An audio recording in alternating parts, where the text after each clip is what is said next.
ছোট কিংবা বড় পর্দা দুই জায়গাতেই আলো ছড়ানো এক নাম নুসরাত ইমরোজ তিশা। অভিনয়ের পরতে পরতে মুন্সিয়ানার ছাপ রেখে তিনি হয়ে উঠেছেন দর্শক হৃদয়ের অনন্য তারকা। নাটক হোক বা চলচ্চিত্র, সব মাধ্যমেই নিজের জাত চিনিয়ে সমানভাবে জনপ্রিয় এই প্রতিভাবান অভিনেত্রী।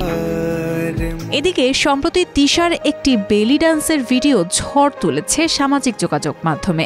ভিডিওতে তিশাকে নাচতে দেখা যাচ্ছে। দর্শকরা হতবাক, আলোচনার সমালোচনাও তুঙ্গে। তবে গল্পে টুইস্ট আছে।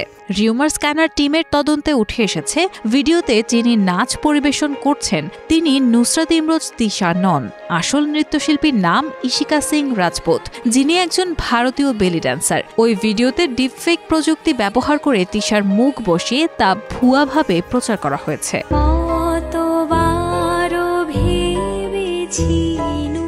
এ বিষয়ে অনুসন্ধানে ইশিকা সিং রাজপুত নামের এক ভারতীয় বেলি ড্যান্সারের ইনস্টাগ্রাম প্রোফাইলে গত 23 মার্চ প্রকাশিত একটি ভিডিও খুঁজে পাওয়া যায়। ওই ইনস্টাগ্রাম প্রোফাইলে একই ব্যাকগ্রাউন্ডে একই পোশাকে তাকে আরও একাধিক নৃত্য পরিবেশন করতে দেখা যায়।